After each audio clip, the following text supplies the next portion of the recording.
gündüz vaktinde saat 7 arası hırkız gelip bizi kolluyor. Kolladıktan sonra bizim gaflet anımıza geliyor. Bu şekilde bisikleti alıp böyle gündüzün ortası alıp kaçıyor. Kaçtıktan sonra peşine veriyoruz, yakalayamıyoruz. O kadar can havliyle biz de kaçtık, peşine verdik, yakalayamadık.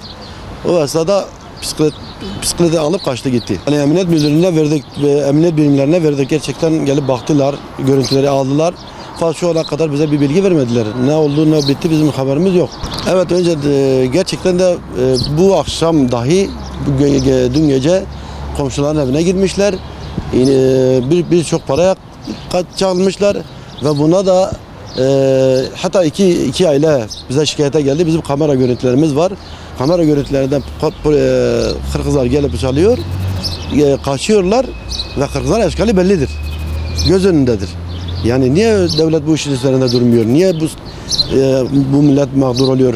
Gerçekten büyük hırsızlıklar oluyor. Yani şimdi adamlar evini, hiçbir memlekette 3 tane anahtar, 3 tane kapı yoktur. Bizim memleketimizde tek 3 kapı anahtarı var, 3 kilit var.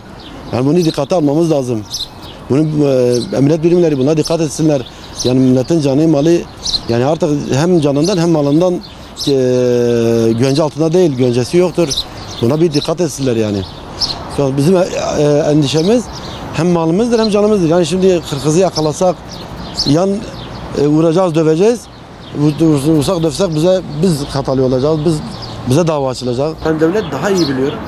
Yani emniyet birimleri daha iyi biliyor. Biz önlemlerimiz nedir? Kapımızı yani 10 tane anahtar da alsak adamlar kapıdan giriyor, yan pencereden giriyor. Yani bunun önlemini devlet alması lazım. Yani bunun emniyet birimleri alması lazım. Gerçekten önlemler ne olabilir? Devrelerin artırılması, yani biraz daha dikkat edilmesi, cezaların caydırıcı olması.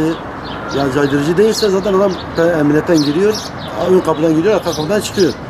Biz bunun bilincindeyiz. Hatta polis bugün de anlattı. Dedi biz yakalıyoruz, bir şekilde bırakılıyor. Adam hiçbir şekilde bir endişesi yok. Yakalanıyor, bırakılıyor. Endişe bizimdir. Biz endişeliyiz yani. Bizim malımız, canımız endişeliyiz.